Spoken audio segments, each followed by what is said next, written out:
the meaning of Islamic buildings. A fascinating picture has emerged. I'm going to use this new research to explore what happened when East met West in Europe. If there is one place which challenges the stereotype of the treacherous, bloodthirsty Moor, it's here, the Alhambra Palace in Granada. The Alhambra is one of the most complete medieval Islamic palaces in the whole world. It was built by the Muslim kings of Granada in the 14th century, at the height of their power. Its name means the red one, because the dark surrounding soil has given its stones an earthy reddish hue. The marvel of the Alhambra is its mystery. Not a single account of life here survives. All its archives were incinerated in the fires of the Inquisition. But the Catholics couldn't bring themselves to destroy this place. The Alhambra is one of the wonders of the medieval world. And by preserving it, they've kept a box of secrets that we can use to decode the civilization that built it. Inside the palace walls, the architecture is breathtaking. Although the aesthetic of this courtyard is quite cool and minimal now, in its heyday, it would have been a riot of colour. Granada was very famous for producing silks, and you've had silk hangings billowing in the breeze, and silk cushions and silk rugs where people laid out to eat their dinner and to listen to music.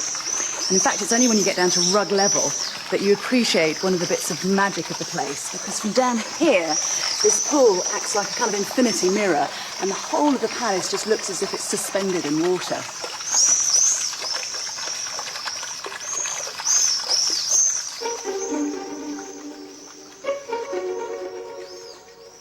Every detail of the palace decoration seems to be part of a scheme. Row upon row of intricate geometric patterns are carved into the woodwork of the walls and windows. This is the throne room. It was the symbolic centre of the palace, and here the Sultan had a kind of psychological advantage over his subjects. Whereas he'd have stood here, an eerie silhouette, they'd have been blinded by the light that came streaming in through these brightly coloured stained glass windows.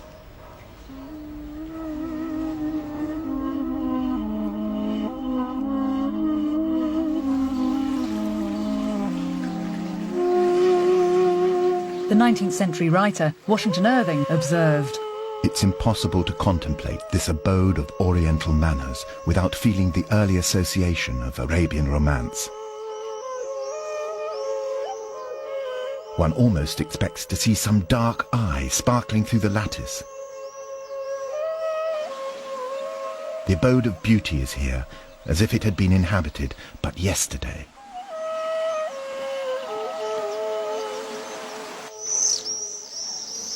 But this is far more than just a beautiful building. There's a specific reason why it feels so harmonious.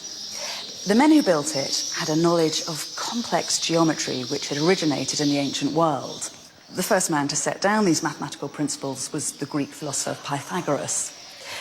Pythagoras saw numbers everywhere in the universe, but his brilliance was to understand the importance of the ratio between them. Professor Antonio Fernandez Puertas has spent his life studying the Alhambra. He's discovered that the whole of the building, from the ground plan to the wall decoration, is based around one single ratio. I think everything is so perfect because everything is under control of the proportion. And very, very simple. You notice that there is something magic about these buildings. There is something marvelous in your surroundings.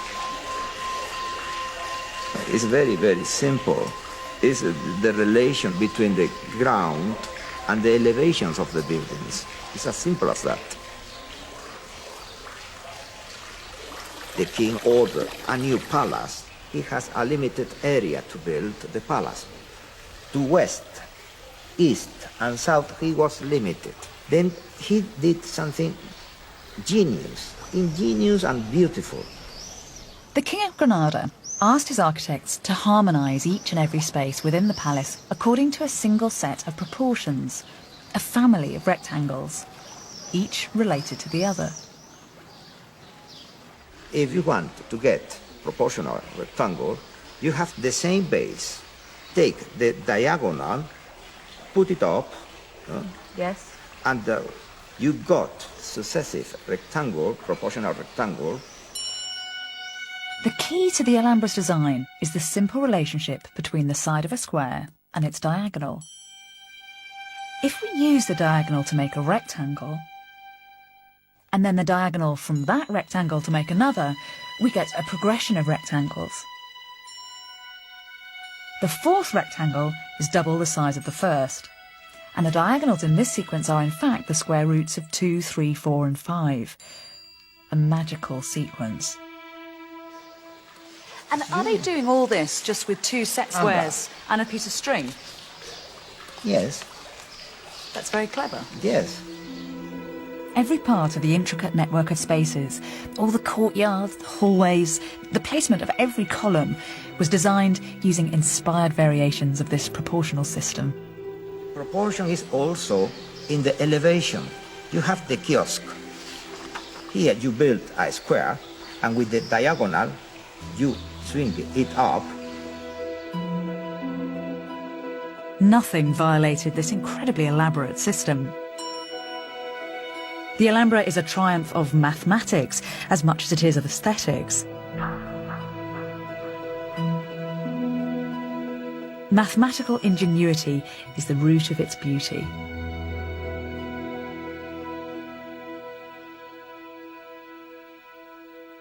But no one talks about this. Everyone looks at the Alhambra just as an aesthetic experience. When you go to a concert and you listen Mozart, you listen Beethoven, you listen Verdi, you don't know perhaps music, but you notice that there is something magic. Yes. It happens with that the same. You feel it. The Alhambra is so enchanting, it's all too easy to view it as a fairy tale palace, isolated from history. But that is romantic nonsense. This palace was the product of a very real, very gritty history.